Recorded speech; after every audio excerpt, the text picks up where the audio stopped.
Italian ஓப்பனிங்ல ஒரு attack நம்ம பார்க்க போறோம். அந்த அட்டாக் பேர் வருது ஈரல். பேருக்கு ஏற்ற மாதிரியே நம்ம கருப்பு ராஜாவை போட்டு இன்னைக்கு வருது எடுக்க போறோம். e4 e5 knight f3 knight c6 bishop c4 விளாண்டு இந்த வீக்கான f7 பான் அட்டாக் பண்றோம். இப்போ ஆப்போனன்ட் நைட்டை டெவலப் பண்ணி இந்த பானை அட்டாக் பண்ண ட்ரை பண்ணுவார். இந்த இடத்துல நார்மலாக நம்ம நைட்டை டெவலப் பண்ணி இந்த பானை டிஃபெண்ட் பண்ணுவோம். ஆனால் இன்னைக்கு நம்ம டிஃபெண்ட் பண்ண போகிறது கிடையாது, அட்டாக் பண்ண போகிறோம். knight to g5 right liberal attack. இது என்ன பண்ணும் அப்படின்னு பார்த்தீங்கன்னா, இந்த வீக்கான f7 பானை 2 வாட்டி இப்படி அட்டாக் பண்ணுறோம். ஸோ இதுக்கு நம்ம ரெஸ்பாண்ட் பண்ணி ஆகணும். ஒருவேளை நம்ம ரெஸ்பாண்ட் பண்ணாமல் ஏதோ ஒரு கிறுக்குத்தனமான இந்த மாதிரி ஏதோ மூவ் விளாட்றான், கண்டிப்பாக விளாட மாட்டான். அப்படி விளாண்டா அப்படின்னா நம்ம இப்படி ஒரு ஃபோர்க்கை போட்டு ரூக்கு கண்டிப்பாக நம்ம வின் பண்ணிடுவோம். இப்போ இந்த இடத்துல லாஜிக்கலாக என்ன விளாடுவோம் அப்படின்னா, பானை வச்சு நம்ம அட்டாக்கை நியூட்ரலைஸ் பண்ண பார்ப்போம். ஆனால் நம்ம இந்த இடத்த விட்டு போக போகிறது கிடையாது, அந்த பானை நம்ம எடுக்க போகிறோம். இந்த இடத்துல பிளாக்குக்கான பெஸ்ட் மூவ் என்னன்னு பார்த்தீங்கன்னா, நைட்டை வச்சு இந்த பிஷப்பை அட்டாக் பண்ணுறது. ஆனால் இது நிறைய பேர் பண்ண மாட்டாங்க, ஏன்னா இந்த நைட்டை எஜ்ஜில் போட மாட்டாங்க. அதுக்கு போல இந்த குயின் இந்த நைட்டை இன்டைரக்ட் அட்டாக் பண்ணிக்கிட்டு இருக்கிறத பார்ப்பாங்க.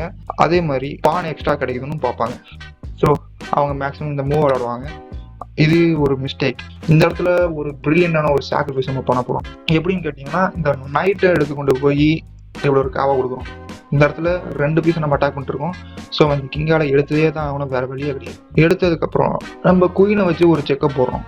செக்கப் போட்டு இந்த இடத்துல இந்த ஒரு மூவ் மட்டும்தான் கரெக்டான மூவ். இதை தவிர எந்த மூவ் விளாண்டாலும் நம்மளுக்கு ஈஸியாக இந்த நைட்டை வின் பண்ணி நம்ம ஒரு எக்ஸ்ட்ரா பாயிண்ட் இருக்கு அப்படிங்கிற ஒரு காரணத்தினால நம்ம ஜெயிக்கிறதுக்கு ஈஸியான வாய்ப்பு இருக்கு. இந்த மூவ் கண்டிப்பாக நிறைய பேர் கண்டுபிடிக்க மாட்டாங்க, ஏன்னா இந்த கிங்கை நடுவில் கொண்டு வரது எப்பயுமே வந்து டேஞ்சரான விஷயம்.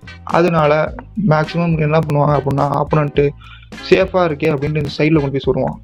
அப்படி சொல்லுவோம்னா மிகப்பெரிய பிளண்டர். ஏன் அப்படின்னு பார்த்தீங்கன்னா, நம்ம அந்த நைட்டை எடுப்போம், கிங்குக்கு போகிறதுக்கு வழியே கிடையாது. இந்த இடத்துல வர முடியாது, மட்டும்தான் எஸ்கேப் ஸ்கொயர். அந்த எஸ்கேப் ஸ்கொயரையும் நம்ம செக்கப் போட்டு வேலையை கம்ப்ளீட் பண்ணுவோம். அவன் கண்டிப்பாக இந்த இடத்துல குயினை வச்சு எடுத்து தான் ஆகும். நம்ம இன்னொரு செக்கப் போடுவோம். இப்பயும் அவனுக்கு எந்த மூவுமே கிடையாது. ஒரே மூவ் என்னன்னா, இந்த பிஷப் வச்சு பிளாக் பண்ணுறது தான். அந்த பிஷப்பும் ரொம்ப ப்ராமிசிங்கான ஒன்று கிடையாது, ஏன்னா அடுத்த போல நம்ம அதை எடுத்து செக்மேட்டை போட்டு ஆட்டத்தை முடிச்சிடுவோம். ஸோ இந்த மாதிரி பிளண்டர் பண்ணாமல் வேறு ஏதாவது ஒரு மூவ் இந்த மாதிரி விளாண்டாங்க அப்படின்னு பார்த்தீங்கன்னா கூட, நம்ம இந்த நைட்டை எடுத்துகிட்டு நம்மள்ட்ட ஒரு எக்ஸ்ட்ரா பாயிண்ட் இருக்குது. அதே மாதிரி ஆப்போனன்ட் கிங்கால் கேசலும் பண்ண முடியாது. கேசலிங் ரைட்ஸையும் நம்ம எடுத்துருவோம், ஏன்னா அவன் ஓப்பனிங்லேயே ஒரு மூவ் விளாண்டனால அவனால் கேசல் பண்ண முடியாது. இறுதியில் நமக்கு தான் அட்வான்டேஜ் அதிகமாக இருக்கனால நம்ம தான் ஜெயிக்கிறதுக்கான அதிக வாய்ப்பு இருக்குது. இந்த வீடியோவில் என்ன ஏதாவது இம்ப்ரூவ்மெண்ட் பண்ணணும்னு நினச்சிங்கன்னா அதை கமெண்ட்டில் போட்டு போங்க.